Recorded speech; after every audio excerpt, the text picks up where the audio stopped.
this parable, Jesus did some things that you just might know about. Minor little things like a triumphal entry into Jerusalem on gold. There was that little moment when he entered the temple and turned over the tables and called some people names. So when the temple leadership, the chief priests and the elders, come up and ask Jesus the question, by what authority are you doing these things, and who gave you that authority, we understand their point of view. All of this is taking place, and they want to know who gave Jesus the authority to do that. After all, folks, they had just spent the night picking up the temple, sweeping up the turtle dove offerings that were left after their cages were broken open and they nested in the rafters all night. We understand their frustration. If someone came into the sanctuary and overturned the pews and turned a bunch of pages loose, and here the trustees would be wanting to know why and by whose authority did you do that? But their question was even bigger. You see, they consider themselves, these temple leaders, the authority. They see themselves as the authority, and they certainly didn't invite this itinerant rabbi from Nazareth into their midst. So, just what do you think you're doing here, mister? Is basically their question to Jesus. Just what do you think you're doing here? Identity, authority, kingdom. The questions of the religious leaders, are dangerous. If Jesus answers, God has given me all authority, they get him on a blasphemy charge. If he says, I am my own authority, they just dismiss it. Both these answers, of course, would be true, but they wouldn't see it because they continue to order their world differently. Their understanding of authority and power and God are different than Jesus' understanding. Truly, I tell you, said Jesus to these religious leaders, even the tax collectors and the prostitutes are going into the kingdom of heaven before you guys are. What? What are you talking about? Sorts of chief priests and the elders. What are you talking about? People like that, those people over there, they can't be winners.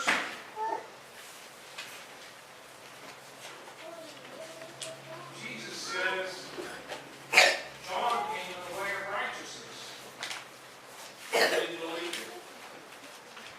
The tax collectors and the prostitutes believed it. You see, these folks saw the truth of what John was saying, and they discovered exactly what they needed to do. But the chief priests and the elders, even after you saw it, says Jesus, you didn't change your mind and believe. The chief priests and the elders were so sure that they were winners that they didn't see the need to quit what they were doing, change their mind. Well, that is exactly what Jesus is asking them to do. Change their mind. Reconsider what they thought to be true. And believe that God is working for repentance and the renewal of the world in new ways. Jesus criticizes the religious leaders for not changing their minds when presented with the message of John the Baptist. And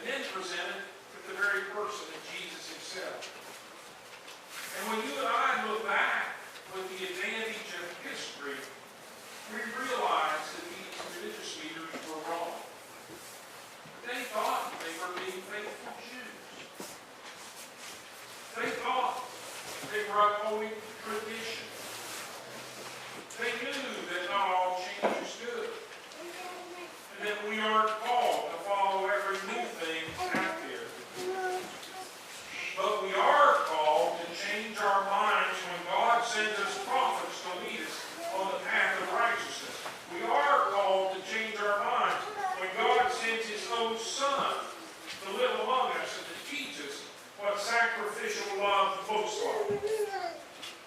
So how do we know when it's time for change? Here are 3 hints that it's time to change. Hint number 1.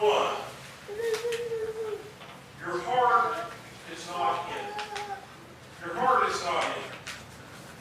Our grandson Ethan, and I'm only using him because I know he's downstairs.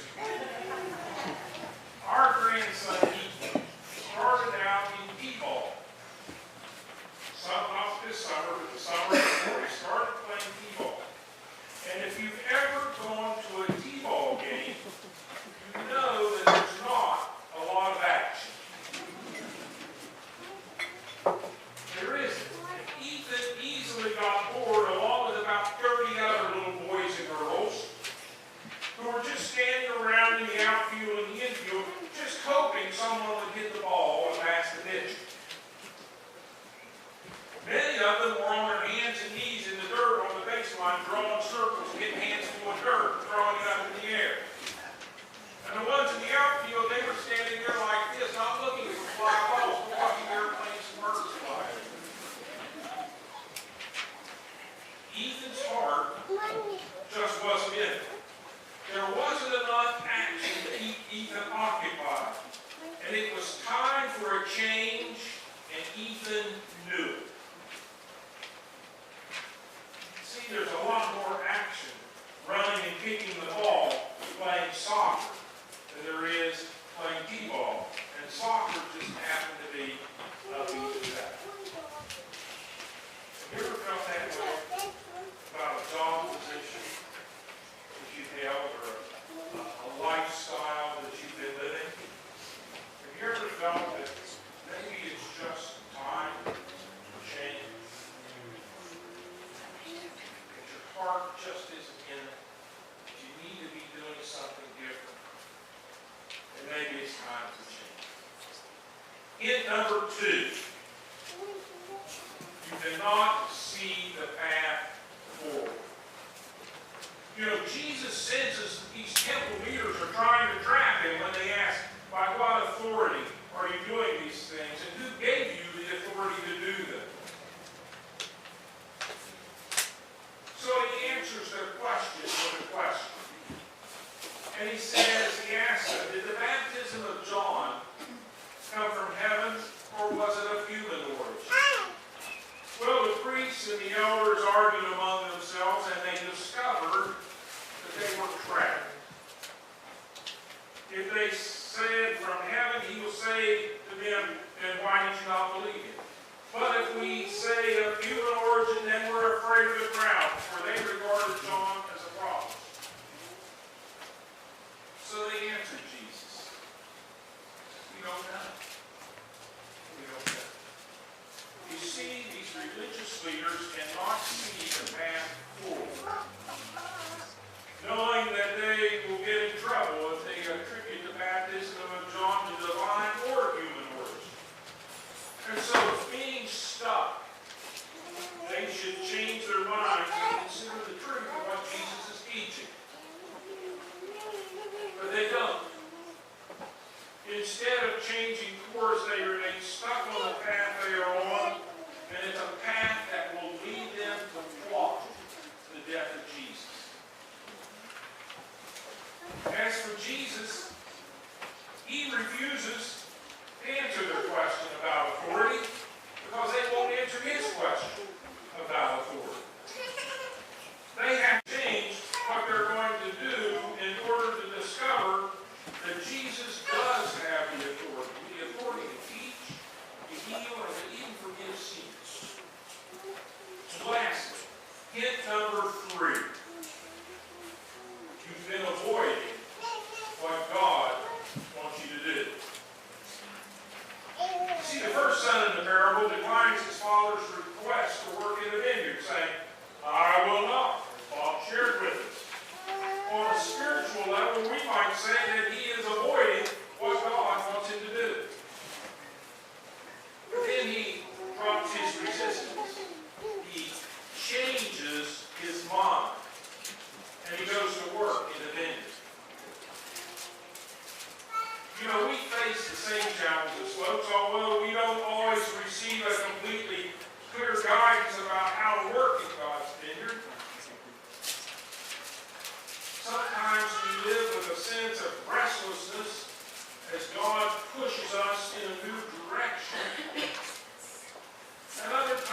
we feel peaceful about a decision, then we discover that our serenity is really laziness in disguise. We need to examine our decisions and make choices that increase the feelings of faith, hope, and love within ourselves. And sometimes we just have to give up what we're doing and put ourselves in a position to change our lives for the better. Now, I know all about change. And it's not comfortable. And we like our comfort. We like everything on a smooth and even key. Change requires this or this. And things can get out of kilter for a while. Believe me, I know. 22 years ago, we made a great change in our lives. Boy, things kind of really felt out of kilter for a while. Sometimes we realize that we're avoiding what God wants us to do. And we resist it because it requires us to change. Sometimes we just have to give up what we're doing and put ourselves in that position to change, for our lives to be better. And if we feel that we are avoiding what God wants us to do, then we need to stop what we're doing. Clarify our goals. Define what it means to have a loving relationship with God. We should figure out what changes need to be made in order to start using our time and our talents as workers in God's vineyard. We ought to pay attention to the inner movements of our spirit. We ought to discern whether it's God's Spirit speaking to our spirit or whether it's another spirit.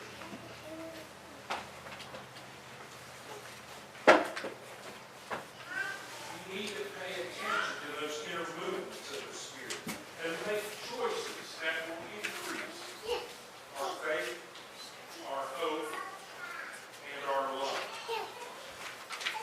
So this week, I'm challenging you, all of you, this week, as your life unfolds, as you go about the living of your life, whether it's a life in retirement, and you're going to the golf course, or you're going to the wellness center, the fitness center, whether it's a life in which you're still employed and you're going to the office, or you're going on the road, or you're going to the classroom, or the factory, or wherever it may be that you're going, as your life unfolds this week, ask if there are places where you are being called to change your mind. Are there places you're being called to change your mind? Are you struggling with the things right now that in order for you to get them settled in your spirit, in your heart,